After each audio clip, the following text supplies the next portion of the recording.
नमस्कार, आप देख रहे हैं वॉइस ऑफ महाराष्ट्र और मैं हूं आपके साथ मानवी ठाकुर। एलन मस्क की टेस्ला ने देश में आधिकारिक तौर पर अपना परिचालन शुरू कर दिया है। कंपनी ने मुंबई में अपना पहला शोरूम खोल लिया है, जो भारतीय बाजार में उसके लंबे समय से प्रतीक्षित प्रवेश का प्रतीक है।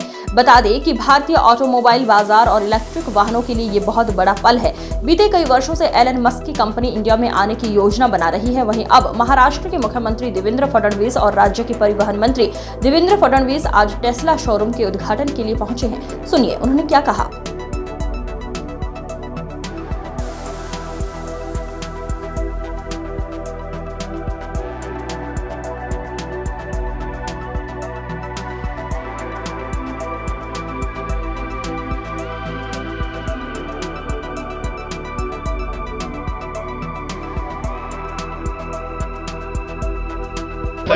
हम सभी के लिए ये बहुत ही हर्ष की बात है कि कई वर्षों से जिसका इंतजार हम कर रहे थे वो टेस्ला कार आज टेस्ला ने मुंबई से लॉन्च की है।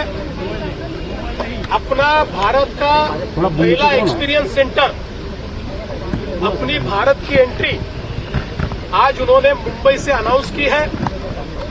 हमने उसका स्वागत किया है, अभी अभी उसका उद्घाटन भी हमने किया है। टेस्ला मुंबई में एक्सपीरियंस सेंटर के साथ साथ डिलीवरी की व्यवस्था, लॉजिस्टिक्स की व्यवस्था और सर्विसिंग की व्यवस्था ये सारी खड़ा कर रहा है।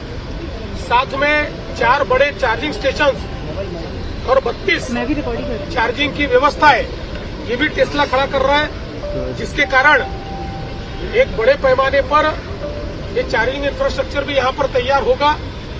और मुझे इस बात की खुशी है, महाराष्ट्र लीडर बन चुका है, मैन्युफैक्चरिंग में महाराष्ट्र लीडर बन चुका है। हमारी जो चार्जिंग इंफ्रास्ट्रक्चर की पॉलिसीज है, हमारी जो टैक्सेस की पॉलिसीज है और हम लोग महाराष्ट्र में जो मैन्युफैक्चरिंग का इंसेंटिव दे रहे हैं, ये सारी चीजें ग्लोबल प्लेयर्स को अट्रैक्ट कर रही है। लेकिन हम जानते हैं कि डिजाइन और इनोवेशन में ईवी सेक्टर में टेस्ला को वर्ल्ड लीडर माना जाता है और उनका जो वर्ल्ड का सबसे मोस्ट लाइक्ड, सबसे फेमस ब्रांड जो है मॉडल वाई, उसको वो यहां पर लॉन्च कर रहे हैं। और मुझे विश्वास है कि आने वाले दिनों में टेस्ला की पूरी इकोसिस्टम ये हमको भारत में और विशेष रूप से महाराष्ट्र में देखने को मिलेगी। महाराष्ट्र की इलेक्ट्रॉनिक व्हीकल पॉलिसी को किस तरीके से देखते हैं और टेस्ला के लिए वो कितनी कारगर साबित होगी? ये महाराष्ट्र की ईवी की पॉलिसी ये देश में सबसे डायनामिक पॉलिसी है और टेस्ला के लिए ही नहीं, जो भी वर्ल्ड प्लेयर से आना चाहते हैं, जो इनोवेशन, डिजाइन और सस्टेनेबिलिटी, मोबिलिटी में काम कर रहे हैं, उन सबके लिए पॉलिसी हमने तैयार की है और आगे भी हमारी पॉलिसी डायनामिक है। अगर कोई नए चैलेंजेस आते हैं तो उसके लिए हम लोग उसको ट्वीक करने को भी तैयार हैं। आकाशवाणी की बात आप कर रहे हैं, इको सिस्टम सप्लाई चेन की बात आप कर रहे हैं, जो आपने बनाया है यहाँ पे। इंडिया के जो यंग एंटरप्रेन्योर्स हैं जो मैन्युफैक्चर में आना चाहते हैं, वो कितना मोटिवेशनल पॉइंट रहेगा यहाँ से? मैं ऐसा मानता हूँ कि सबके लिए मोटिवेशन है, क्योंकि बड़े पैमाने पर आज ईवी में जो काम करना चाहता है वो महाराष्ट्र आ रहा है और उनके लिए यहाँ हमारे पास इंसेंटिव है। महाराष्ट्र की जो रोड्स हैं, क्या टेस्ला सहित जो इंटरनेशनल कार्स हैं उनके लिए इंफ्रास्ट्रक्चर के हिसाब से ठीक है? क्योंकि मैं ऐसा मानता हूँ कि महाराष्ट्र के रोड्स, ये जो हमारे हाईवेज है और जो हमने एक्सप्रेसवेज किए हैं, ये वर्ल्ड क्लास किए हुए हैं, वर्ल्ड स्टैंडर्ड से किए हुए हैं।